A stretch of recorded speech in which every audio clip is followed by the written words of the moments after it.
Okay, let's unpack this. We are diving deep today into the Soham murders. Mm-hmm. It's a criminal case that, I mean, even 2 decades later, it still feels like a benchmark for horror, doesn't it? And for investigative endurance, too. Absolutely. And it really exposed some profound, necessary, I suppose, systemic failures in public safety. Yeah, exactly. This isn't just about looking at a shocking crime. It feels more like an investigation into how trust and technology and, well, bureaucracy really failed those two 10-year-old girls. That's precisely the mission of this deep dive, yeah. Yeah. We're analyzing the murders of Holly Marie Wells and Jessica Amy Chapman in Soham, Cambridgeshire. That was back on August 4th, 2002. Right. And we've got a pretty expensive stack of sources here covering the massive search effort, the trial, which was just excruciating to follow, the criminal profiles of Ian Kevin Huntley, the school caretaker, and his girlfriend Maxine Carr, who was actually a teaching assistant at the girls' school. Which is a key detail. A crucial detail. And maybe most importantly, we're looking at the governmental inquiry that came afterwards, the Bichard inquiry. When you look at the resources that poured into this case, it's just staggering. You can see why it stands out. Oh, completely. That investigation became one of the most intense, most extensive searches in British criminal history. It lasted, 13 days? 13 agonizing days, yeah, before that heartbreaking discovery. And the initial timeline, it just hits you how immediate the tragedy was. It really does. The girls were last definitively seen around, 6:30 p.m. on that Sunday evening. Yeah. And their parents reported them missing at 9:55 p.m. That was just minutes after Holly's 8-point fur curfew had passed. Just minutes. The speed they vanished. Yeah. And then the medical evidence later suggesting asphyxiation was the likely cause of death. Let's focus first on that initial sequence of events. Because the details of that Sunday, they're just so important for understanding the innocence that was, exploited. Absolutely. So Jessica, she lived on Brook Street, and she was visiting Holly at Red House Gardens for a barbecue. Right. And there's this small detail in the sources, quite touching actually. Jessica had brought Holly a necklace engraved with an H. She'd just bought it on a family holiday. Oh, wow. It just speaks volumes about their friendship, doesn't it? Little best friends. Totally inseparable. And after dinner, and this is the detail I think that just burned itself into the national consciousness, the girls changed into those identical Manchester United football shirts. The replica ones, yeah. Replica shirts. One was Holly's, the other belonged to her older brother, Oliver. This was around maybe 3:15 in the afternoon. And Holly's mom took that photo of them, smiling in the shirts. That was at 5:01 or 4 p.m. That's the one. And that photograph, released so widely, it just became the tragic symbol of the whole case. It really did. So they left the Wells' house without telling anyone around 6:01 p.m. Yeah. And their plan was simple, wasn't it? Just walk to the local sports center, buy some sweets from a vending machine. That was it, just a quick trip out. And CCTV footage, that gives us the last confirmed sighting of them alive and unsupervised. Okay. It shows them arriving at the sports center at 6:28 p.m. But the key movement, the really critical one, happens right after that. Okay, what's that? As they walked back, they walked directly past the home of Ian Huntley at 5 College Close. Right. The caretaker's house. He was the senior caretaker at Soham Village College, the local secondary school. That's him. So, hang on. If their parents had taught them, be careful with strangers, don't talk to people you don't know. Yeah. How did Huntley, this man they maybe only knew vaguely by sight, how did he get two girls who were probably thinking about getting home for curfew? How did he get them inside his house? Well, the sources are pretty clear on this. The opportunistic lure, the hook, was Maxine Carr. Right. His girlfriend. Their teaching assistant. Exactly. He exploited his relationship with her. Carr was their teaching assistant at St. Andrew's Primary, and both girls really liked her. He told them she was inside the house. But she wasn't. No, she was miles away, visiting her mother in Grimsby. So he used that connection, that trusted figure, to basically overcome their natural wariness of him, a male stranger. God, that's chilling. Yeah. And the timeline gets sealed by technology, doesn't it? Jessica's phone. Yeah, her Nokia 617 mobile phone. It was switched off at 6:46 p.m. So that window, 6:28 p.m., they're seen walking towards his house. Really? 6:46 p.m., the phone goes dead. That's 18 minutes. Just 18 minutes. That's the crucial period. That's when the abduction and the start of the crime must have happened. It's a terrifyingly small window for something so awful to unfold. And the parents, they start their own search when Holly misses curfew. Yeah. Then they officially report them missing at 9:55 p.m. Mm-hmm. And the resources deployed, I mean, it was immediate and huge, wasn't it? Not a slow burn at all. No, the response was, well, unprecedented, really, for a missing persons case in a quiet village like Soham. Over 400 police officers deployed straight away. 400. Yeah. House-to-house inquiries were exhaustive. Hundreds of local volunteers turned out to help search. Even U.S. Air Force personnel from nearby RAF Mildenhall and Lakenheath joined in, searching woods, fields. Wow. It was a massive community effort alongside the police. And the public appeal, driven by that photo in the football shirts, Yeah. and their descriptions, 4'6", slim build, it just blew up into a national event. Yeah. The fear was just palpable, wasn't it?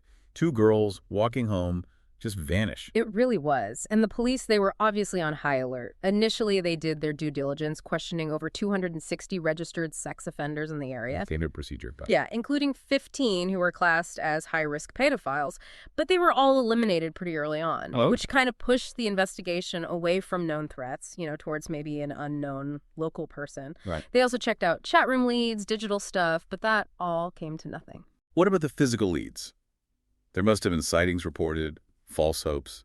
The community would have been desperate. Oh, completely. Yeah. Every potential sighting was scrutinized. The most prominent false lead, the one that got a lot of press, involved trying to trace the driver of a dark green saloon car. Oh, yeah, I remember that. Near Newmarket. That's the one on the A142. Witnesses claim the driver was thrashing his arms, supposedly struggling with two young girls inside. Right. It generated a lot of attention, loads of calls, but ultimately it never connected to the case. It just shows you the sheer volume of, misinformation and misidentification that can swamp these high-profile searches. And the desperation. It led to the parents appearing on ITV's Tonight program, making those appeals. Yeah, heartbreaking appeals. And that generated over 2,000 phone calls, tips logged into the police database. That's Holmes 2. Right, Holmes 2. That's the big police computer system for major incidents, isn't it? Yeah. For managing all the data. Exactly. It's sophisticated, designed to handle massive amounts of information, witness statements, forensic finds, suspect details, cross-referencing everything. But still, managing 2,000 tips, many of them vague or well-intentioned but wrong, it requires huge manpower, even with the system helping. So the police are chasing down thousands of leads, dealing with this massive influx of information. A total deluge, yeah. And meanwhile, Ian Huntley is actually kind of inserting himself right into the middle of it all. Right into the narrative, right there in the heart of the community. How did that work? This strategy of becoming the, quote, unofficial spokesman. Did that riskiness help him or hurt him in the end? Well, in the short term, it probably delayed suspicion among the general public and the media. They saw him as this helpful, concerned local man. But for the experienced investigators, it definitely heightened suspicion. How so? Okay, so on August 5th, that's the day after the girls disappeared, Huntley voluntarily gives an initial statement to police. He claims he spoke to the girls around 6:30 p.m. on his doorstep. He describes them as being happy as Larry. Says they asked if Carr got the teaching job, expressed sympathy when he said no, then just walked off towards the library. So a very detailed, seemingly helpful account. Exactly. Plausible, sympathetic. It positioned him perfectly as a key witness, not a suspect, at least on the surface. The irony is just staggering, though. He spoke to Sky News, BBC Look East, expressing his dismay, being the last known person to see them alive. It's chilling. The sources even detail him approaching Holly's father, Kevin Wells, at a press conference, offering condolences, saying something like, "Kevin, I'm so sorry, I didn't realize it was your daughter." Wow. That level of brazen deception right under the media spotlight, it just screams calculation, doesn't it? Almost like he enjoyed controlling the story. Deeply psychopathic calculation, yeah. And a definite enjoyment in being at the center of it, controlling that narrative. But, despite that smooth media act, the police were suspicious pretty much immediately. A single officer actually visited and searched 5 college close on August 5th, the day after they vanished. Okay, so really early on. And what were the specific red flags? What did that officer notice that made them think, hang on a minute, even before they had hard evidence? Well, first off, Huntley was apparently highly agitated, evasive, not the behavior you'd expect from just a concerned witness. Mm-hmm. And secondly, the officer noted definite signs of aggressive, very recent cleaning inside the house. Cleaning. Okay. Huntley tried to explain it away, said something like, "Excuse the dining room, we had a flood," which seemed like a really flimsy excuse. Have a flood, right. Especially when the officer also noticed clothes drying on the washing line outside, even though it had been raining heavily in Soham that day. It just suggested a real rush job to dry something important, possibly evidence. And later forensic work backed that up, didn't it? That the dining room was a likely spot for the initial attack. Precisely. Those early suspicions were spot on. The dining room was later identified as a highly probable location for the initial assault. And the other crucial piece of Huntley's deception was Maxine Carr. Right. She came back from Grimsby and backed up his story. Yeah, she was vital to his alibi. She returned and publicly supported his family timeline, adding this layer of credibility to him, making him seem less suspicious initially. She did that televised interview, claiming she was in the bath while Huntley spoke to the girls at the door. She even added that she wished they'd stop them. But looking back, were there clues in what she said? Things that hinted at the deception? There are a couple things that stood out later, yeah. First, she started talking about Holly in the past tense, saying she was just lovely, really lovely. The past tense slip. Exactly. Now, you could maybe put it down to stress or just awkward phrasing, but the court later saw it as a potentially revealing subconscious slip, especially since we know she'd been fully briefed by Huntley on the false alibi by then. Right. And also, she gave all these little details about the girls' personalities, calling Jessica a tomboy, mentioning she wanted to be bridesmaid. It made her sound so genuine, like this loving teaching assistant who knew them well, someone who just wouldn't lie to protect a monster. It painted a picture of normality. Uh-huh. But that public pressure, even with Carr covering for him, it must have been immense for Huntley. We know his physical condition started to deteriorate rapidly. Definitely. By the second week of the search, you could literally see the strain. He lost a lot of weight, couldn't sleep, showed all the signs of insomnia. He was so visibly unstable that on August 13th, a doctor actually prescribed him antidepressants. And the sources describe him breaking down, weeping in front of a police officer, blurting out defensively, "You think I've done it? I was the last person to see them." You know, the mask was slipping. That forced role of the sympathetic neighbor was clearly destroying him. But the key evidence that really started to shatter their alibi, Yeah. it didn't just come from the police watching him. It came from people who knew Carr back in Grimsby, right? Yes, that was crucial. Specifically, a neighbor of Carr's mother, a woman named Marion Clift. Okay, what did she see? On August 6th, that's the day Huntley drove up to Grimsby to pick Carr up, Clift saw them both near the open boot of Huntley's Ford Fiesta. Right. Clift described Huntley as looking pale, shaking, and just staring intently into the boot.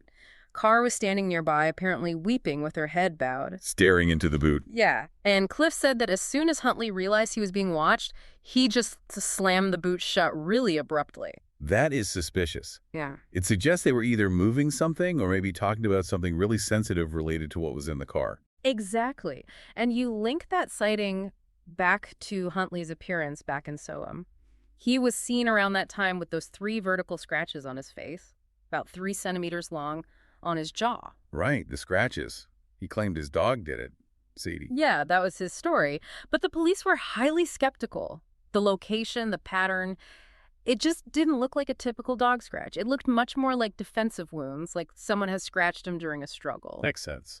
And on top of that, his behavior when he was supposedly helping with the volunteer searches was also raising eyebrows. How so? Instead of, actually focusing on searching for the girls, he was seen asking police officers quite specific questions about how the investigation was going, particularly asking about how long DNA evidence survives, how it's used. Oh, wow. That's not the behavior of a concerned volunteer.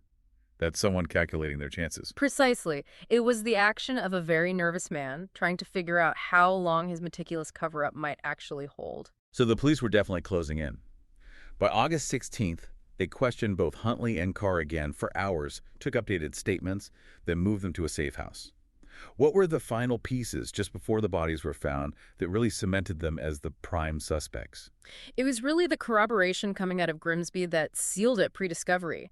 Multiple residents confirmed Carr had been out socializing there on the night of August 4th. Completely contradicting her story of being home in Soham. Totally blew her alibi out of the water. And at the same time, reports about Huntley's past, specifically those 1998 rape allegations, started filtering through properly from Humberside police to the Cambridgeshire investigators. Ah, so his history was catching up. Yeah, it solidified the profile. This wasn't just an odd caretaker. This was a suspect with a hidden, potentially violent past.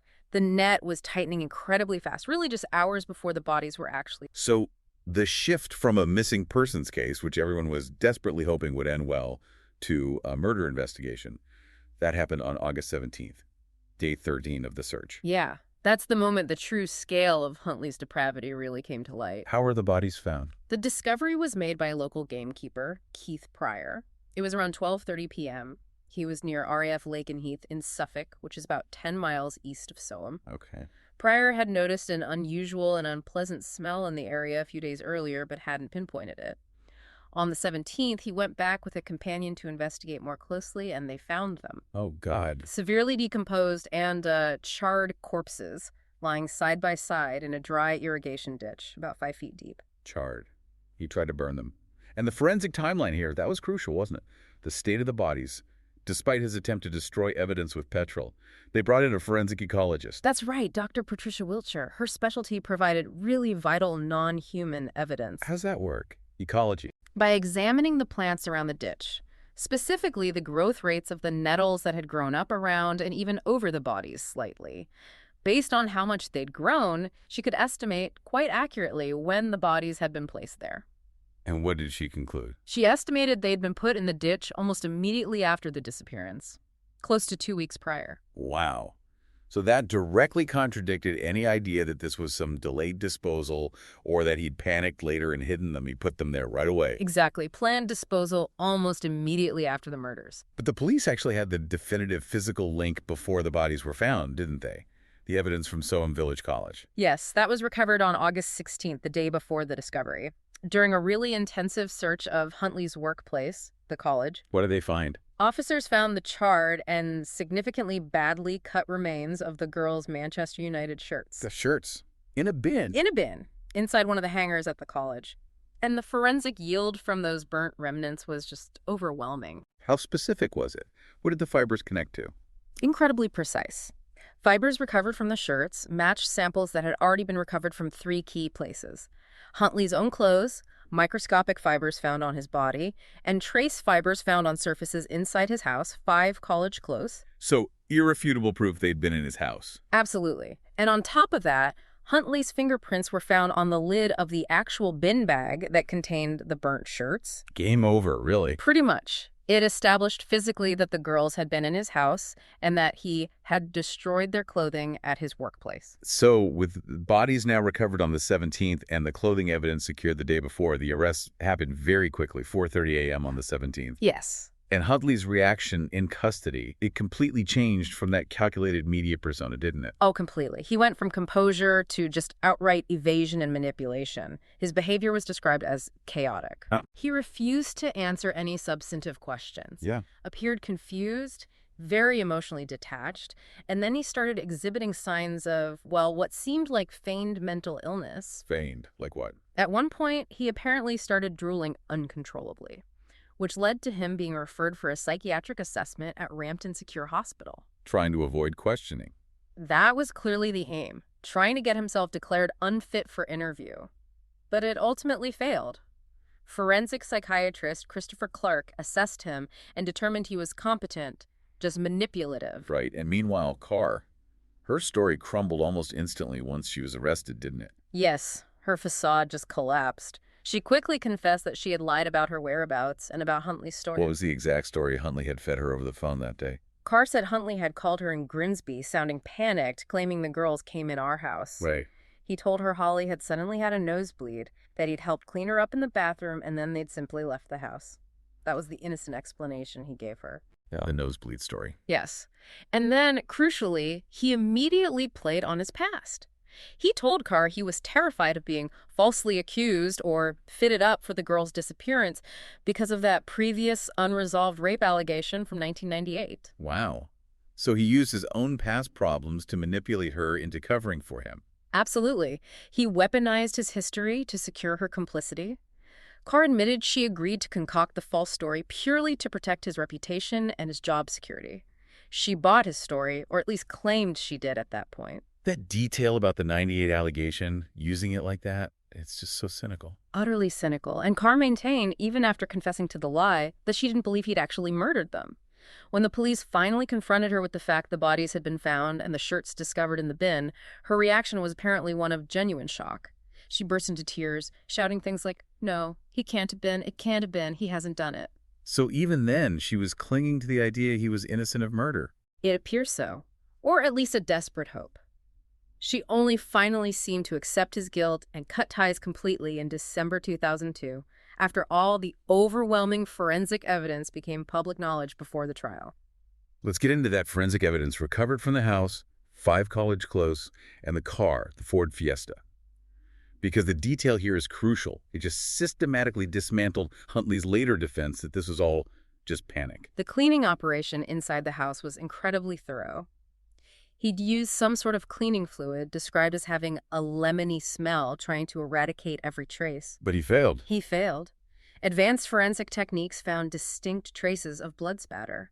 And crucially, this wasn't just in the bathroom, where he claimed the accident with Holly's nosebleed happened. Where else? They found blood spatter in the hallway, and specifically near the entrance to the master bedroom. Not consistent with a simple nosebleed or a slip in the bath. Not at all. Blood spatter in those locations points towards something much more violent occurring outside the bathroom. And the car. The Fiesta.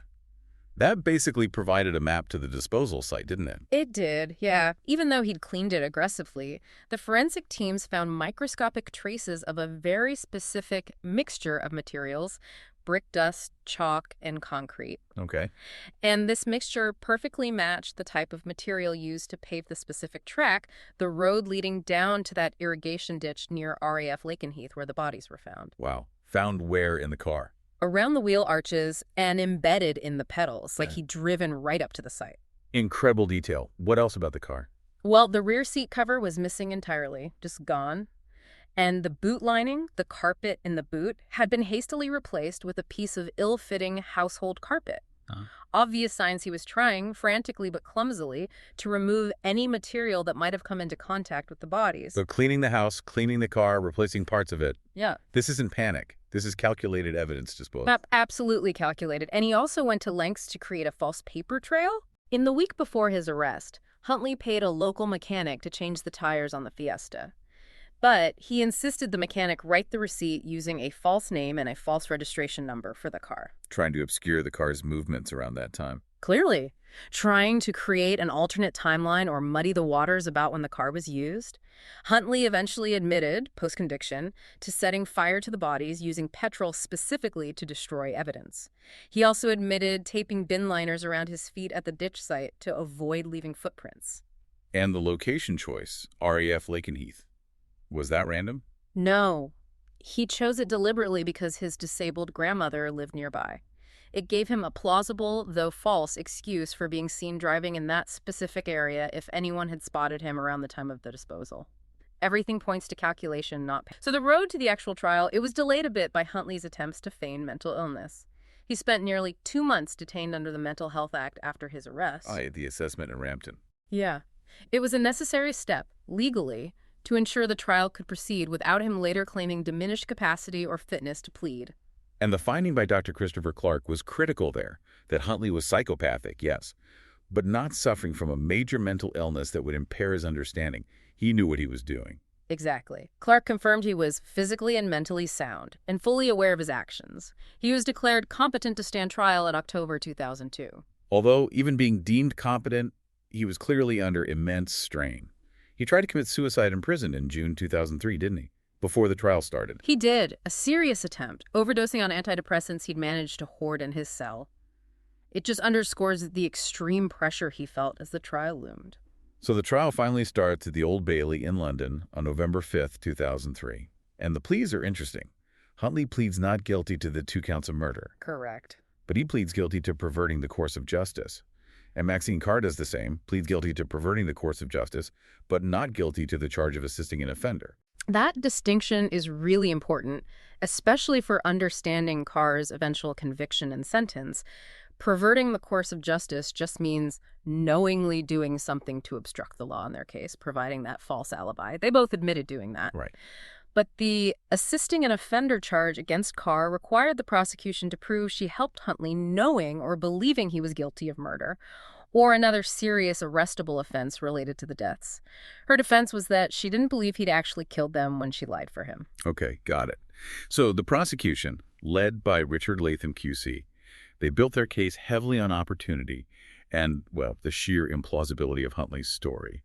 What was the core argument? Latham argued it was pure chance. Huntley saw the girls, Carr was away, he seized the opportunity and deliberately lured them in. The phone being switched off at 6:46 p.m. was key, suggesting the murders happened very quickly after they entered the house. Latham acknowledged the difficulty, only one person knows what really happened in that house. But he hammered home the point. 10-year-old girls don't just drop dead. It wasn't credible.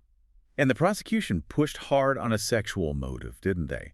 Arguing he had to kill both girls to protect himself, to silence any witness. Yes, that was central. Why kill both? Latham posed that question directly to the jury. We posed this question, 2 of them. The implication being, if it was truly an accident involving only Holly, why kill Jessica? The only logical answer, they argued, was to eliminate the witness, driven by his selfish self-interest, likely stemming from a sexual assault. Okay. So Huntley's defense, led by Stephen Coward, QC, that rested entirely on Huntley's own testimony of accidental death, right? Entirely. Huntley took the stand and repeated the story he'd presumably developed. Holly gets a nosebleed, they go to the bathroom, the bath happens to be filled with water because he was going to watch the dog. Convenient. Very convenient. He claims he slipped on the wet floor, accidentally pushed Holly into the full bath, she drowned, and he just panicked and froze. Right. And Jessica's death. How did he explain that? Contingent on the first accident. He claimed Jessica saw it happen and screamed, "You pushed her," basically accusing him. So Huntley testified that in his panic, he put his hand over her mouth to stop her screaming and accidentally suffocated her. Accidentally suffocated her while trying to silence her accusation about the first accidental death. It stretches credibility to breaking point, doesn't it? It really does, especially when the prosecution meticulously listed all the calculated steps he took immediately afterwards. The intensive cleaning, driving the bodies miles away, burning them with petrol, destroying the clothes, creating the false alibi with Carr, the fake receipt for the tires. None of that screams panic and freeze. It screams methodical cover-up. So what about Carr's defense? Michael Hubbard, QC, argued her case. How did they try to mitigate her admitted lie? Her defense focused heavily on her emotional state, her loyalty to Huntley, and her supposed naivety. She testified that she genuinely believed Huntley's story about the accidental death. She believed the nosebleed slip suffocation story. That's what she claimed on the stand. She said she only lied for him because she was terrified he'd be fitted up by the police because of his past rape allegations, which everyone knew about locally. She feared they wouldn't believe his accident story. Okay. And the cleaning. How did she explain her role in cleaning the house so thoroughly when she got back? She played on her personality, claiming she was just obsessive about tidiness, a neat freak. She even tried to downplay any suspicion she might have had when she first got back to the house and found, for instance, that Huntley had washed their bedding, something she said he always insisted she must do. What was her explanation for that? She claimed her first thought wasn't, "Oh my God, he's covered up a murder scene," but rather that he'd simply had a woman in the house while she was away, trying to paint it as a relationship issue, not a murder cover-up. So trying to frame her actions as stemming from misplaced loyalty and maybe stupidity rather than active complicity in hiding a murder? Exactly. Hubbard argued strongly that Carr herself had done no wrong. On the actual day of the murders, she was 150 miles away in Grimsby. Her crime, he argued, was lying afterwards out of misguided loyalty, not because she knew the horrific truth. Okay. So the jury goes out. They deliberated for 4 days. 4 long days, yeah. The verdicts came back on December 17th, 2003. And Ian Huntley. Found guilty on both counts of murder. It was a majority verdict, not unanimous, but guilty nonetheless. Reports said he showed absolutely no emotion as the verdicts were read out. Just chilling.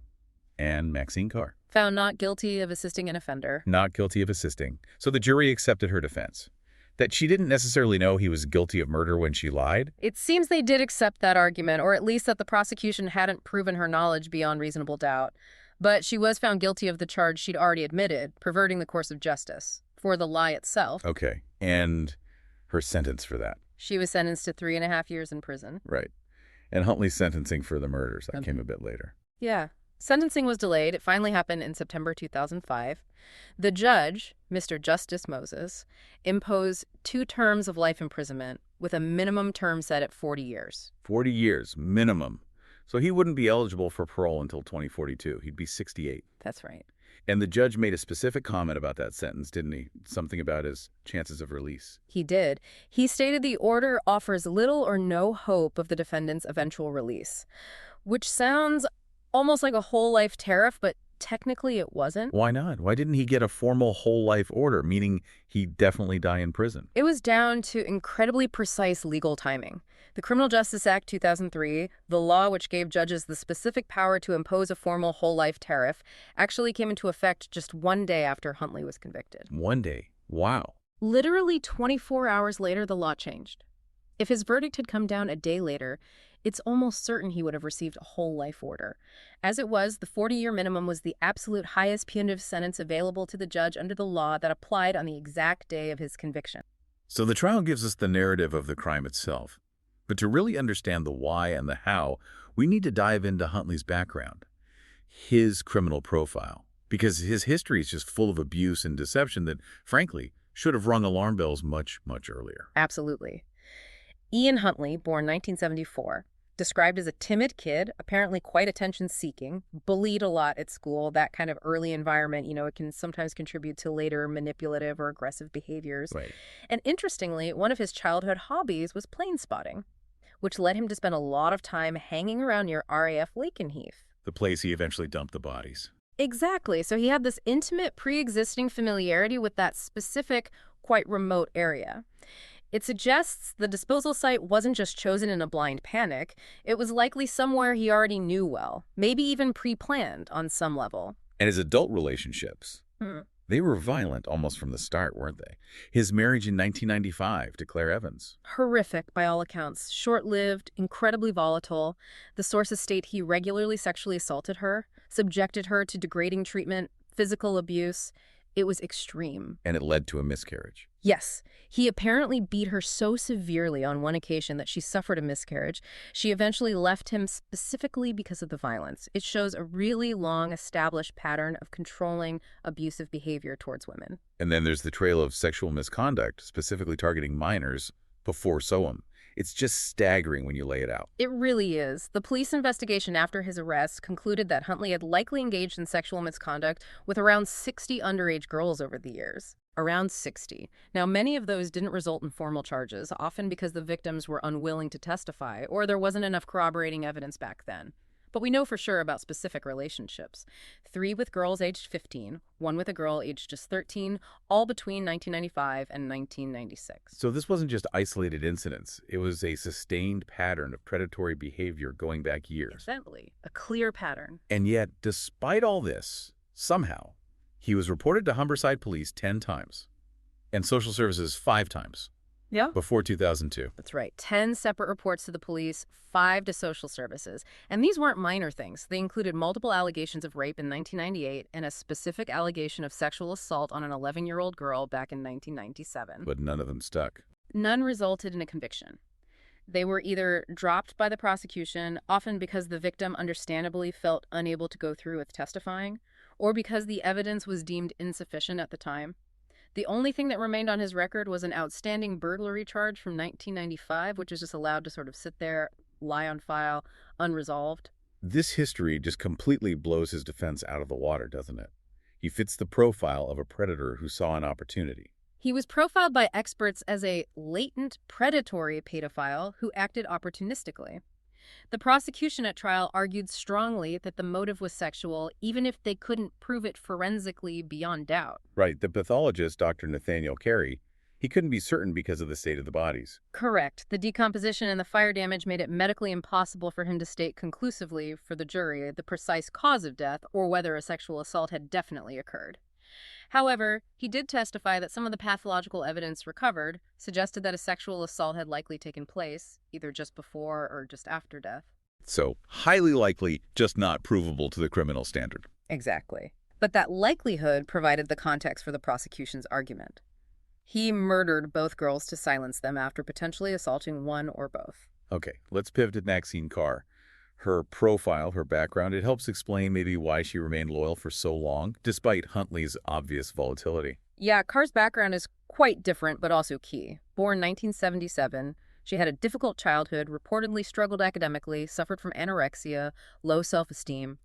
Profiles sometimes suggest people with those kinds of vulnerabilities can be more susceptible to manipulation by dominant, controlling partners. And she met Huntley in 1999. Yes. And apparently she was instantly attracted to his confidence, which of course we now know was a complete facade masking a deeply abusive nature. They even planned to start a family together. But their relationship itself was very troubled, wasn't it? Marked by his possessiveness, emotional abuse, even physical violence. Yes, the sources confirm all of that. It was not a healthy relationship by any means. And interestingly, both of them also apparently conducted affairs outside the relationship. But her professional connection to the victims, that's what made her role so tragically pivotal. Right. She got the job as a teaching assistant at St. Andrew's Primary, the girls' school. She did, part-time. Yeah. And it later came out she'd actually lied about her qualifications to get the job. Oh, really? Yeah. But Holly and Jessica were her pupils, and they were genuinely fond of her. There's that detail about Holly being really upset, crying, when Carr failed to get the full-time teaching post back in July 2002. So the girls trusted Carr. Deeply. And that trust, completely inadvertently, got transferred onto Huntley simply because he was her partner. He was Miss Carr's boyfriend. Which lowered their guard when he approached them. Chilling. There was also that other theory, wasn't there? Linking the murders more directly to an argument he just had with Carr. Yes, the timing is highly suggestive there. Apparently, Huntley had been sexually frustrated. And just minutes, literally minutes, before the girls walked past his house, he'd had a really heated argument with Carr over the phone. What about? She'd told him she was planning to go out socializing that evening in Grimsby instead of maybe coming home sooner. He apparently got very angry and slammed the phone down. Okay.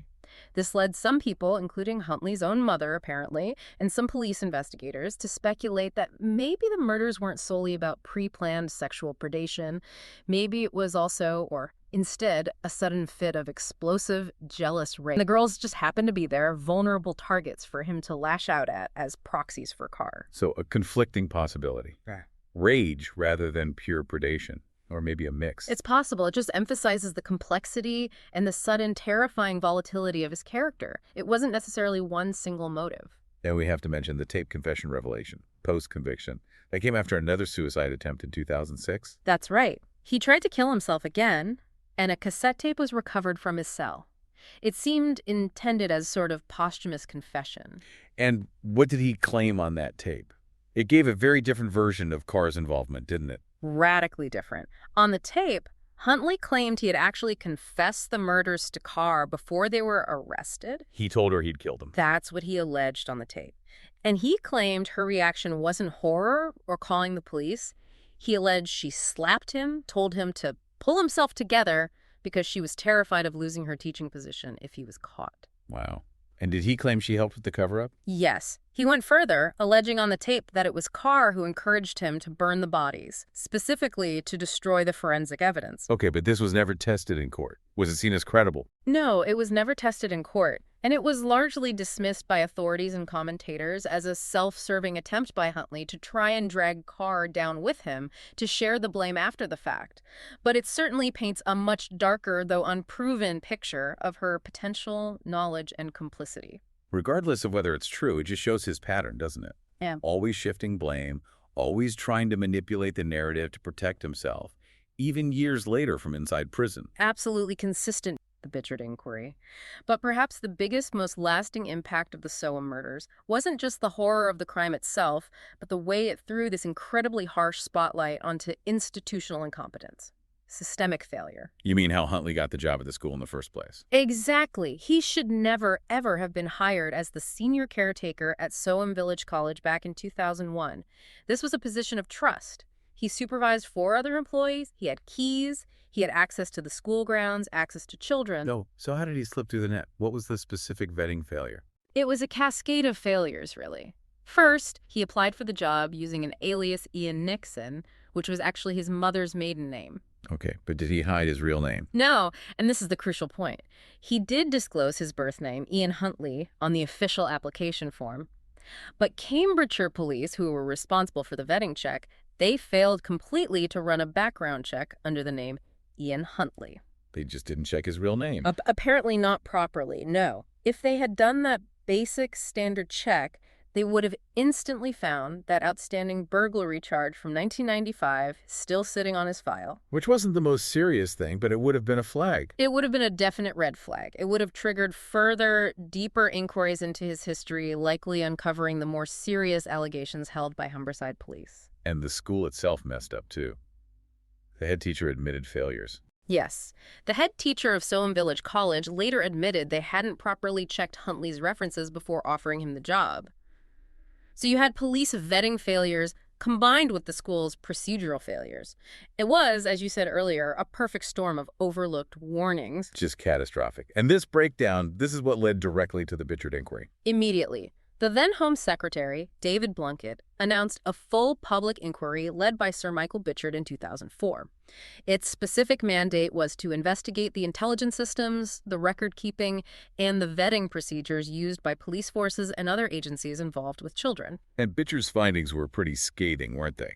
Particularly towards Humberside Police and Cambridgeshire Police, but for different reasons. That's the key insight from the inquiry, yes. The failures were different but equally devastating. Humberside police were criticized primarily for a policy error. A policy error? They had adopted a very strict, arguably flawed, interpretation of the Data Protection Act. This policy led them to routinely delete records of criminal allegations against individuals if those allegations didn't result in a conviction. So they deleted Huntley's history, the rape allegations, the assault claim. Yes. Because he was never convicted, they argued they couldn't legally hold that non-conviction data indefinitely. So critical intelligence about his pattern of alleged offending was wiped from their systems. It meant a full picture of his risk could never be formed or shared properly. Unbelievable. In Cambridgeshire Police, their failure was different. Their failure was purely procedural. They simply failed to follow existing standard vetting guidelines properly.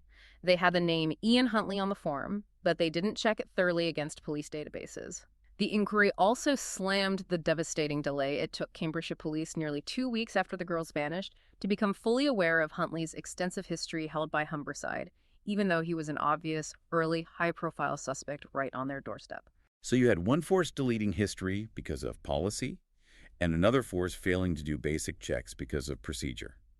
And that combination allowed this known high-risk individual to become an insider working right next to children. That's the tragic bottom line. And the recommendations that came out of the Bichard inquiry were genuinely transformative for child protection and public safety in the UK. They were the main ones. Bichard recommended creating a mandatory registration scheme for everyone working or seeking to work with children and vulnerable adults. Much tighter controls. And this led to new organizations. Yes, it led directly to the foundation of the Independent Safeguarding Authority, ISA, which later merged into the Disclosure and Barring Service, DBS, that we have today. The DBS check, right? Exactly. The inquiry significantly tightened up the procedures within the whole Criminal Records Bureau system.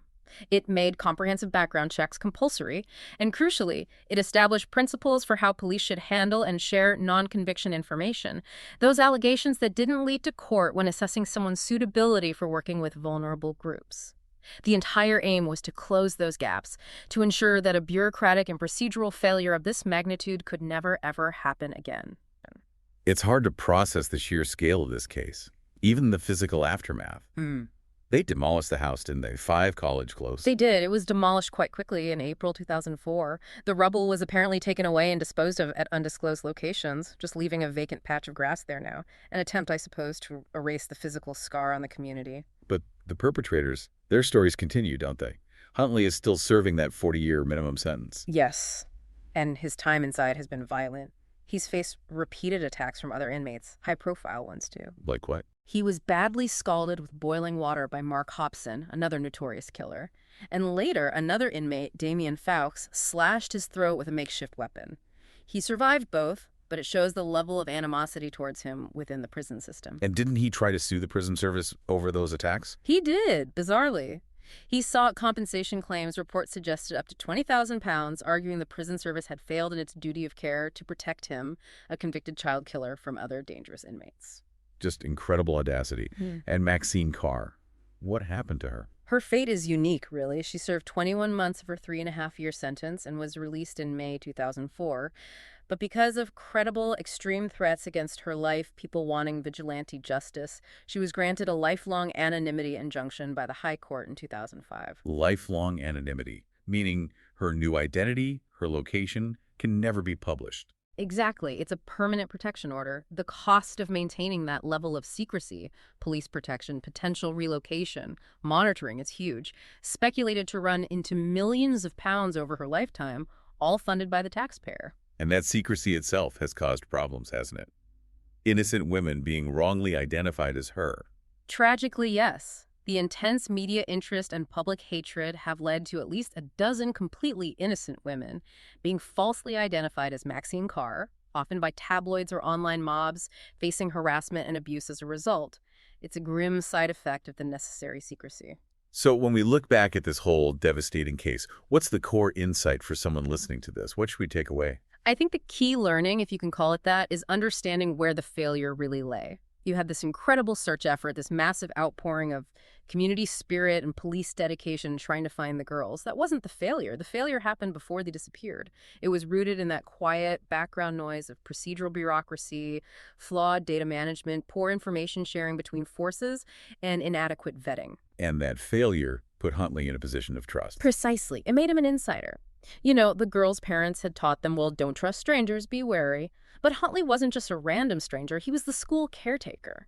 He was Miss Carr's boyfriend. Their beloved teaching assistant vouched for him. Implicitly, their tragic trust wasn't in a stranger. It was in someone who had gained proximity and familiarity through systemic failure. And that's what ultimately cost them their lives. And one final thought. Huntley's persistent denial, even years later. He confessed in 2007 to that earlier 1997 sexual assault, finally admitting he did have a sexual interest in children. Yes, a significant admission. Yet, in the same breath, he continued to insist steadfastly that the Soham murders themselves were not sexually motivated. He clung rigidly to his accidental death narrative for Holly and Jessica. What does that final fundamental contradiction tell us? That admission of interest but denial of motive in this specific horrific crime? What does it suggest about the ultimate truth behind his refusal to ever accept full responsibility for the intentional murders of those two little girls?